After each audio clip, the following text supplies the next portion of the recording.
Hello and welcome back to Chronicles from a Caribbean Cubicle podcast. This is Francis Wade, and here's an article I wrote for the Jamaica Gleaner.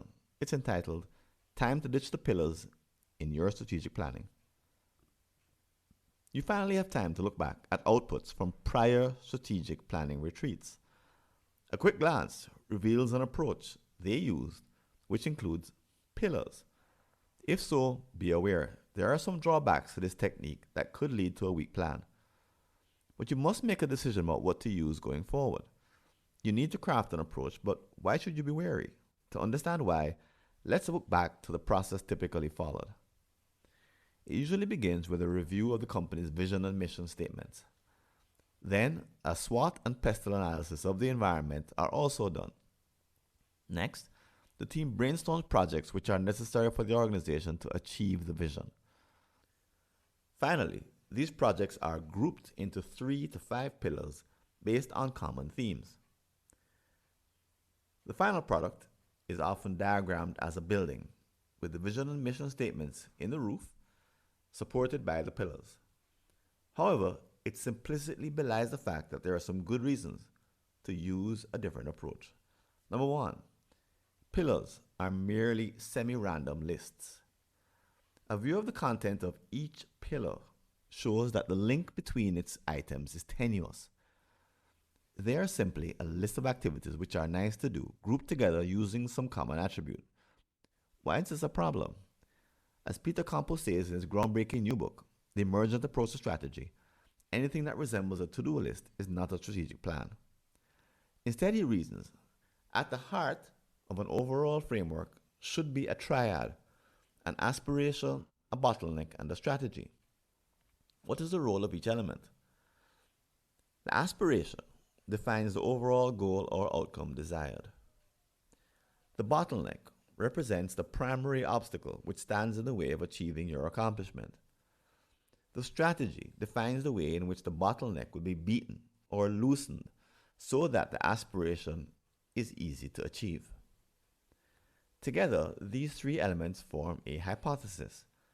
It represents the most important changes the organization needs to make. Plus, it evolves as further information and experiences are gathered.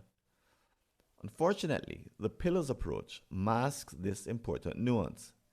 Instead, it assumes that all you need to do is mobilize staff to execute disconnected projects.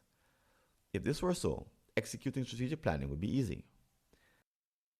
Instead, in the real world, planning teams need to adjust their hypotheses on the fly as technology advances, government regulations change, competitors take action, and customer tastes change.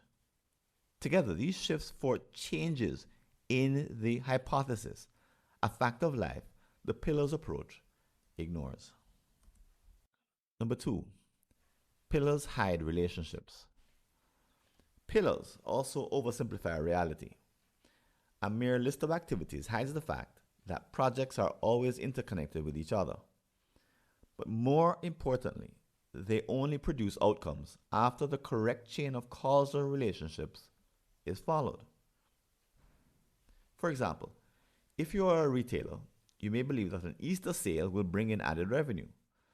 However, to achieve the final result, a number of other actions need to take place. You must become effective at reaching your audience with a promotion. Also, the sale should be launched on the right day of the month to hit paydays. Finally, the season has to be ideal for shopping, as some people restrain their retail therapy during Lent.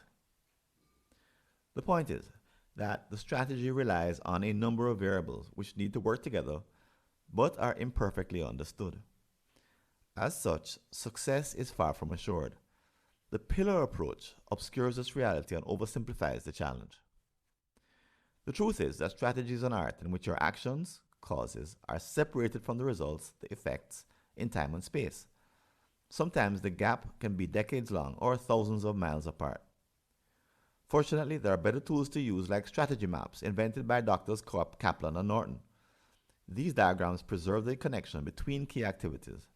Furthermore, they are easy to understand and explain to other employees. Number 3, pillars emphasize short-term thinking.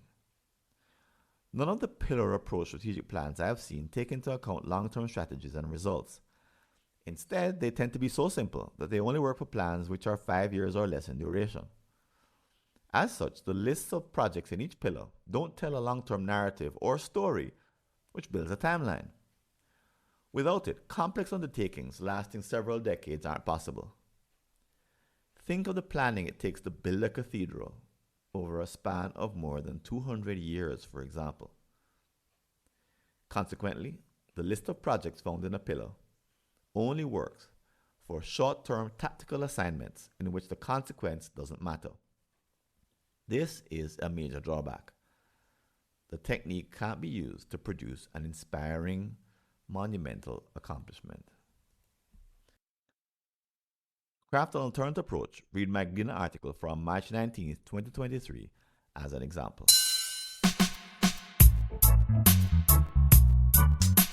Thanks for listening. Do you have an unsolved problem in your Caribbean company related to strategy, productivity, engagement, or business process improvement? Just visit a searchable listing of all my prior articles and you may be able to help yourself to a fresh line of thinking. Go to blog.fwconsulting.com or see the show notes.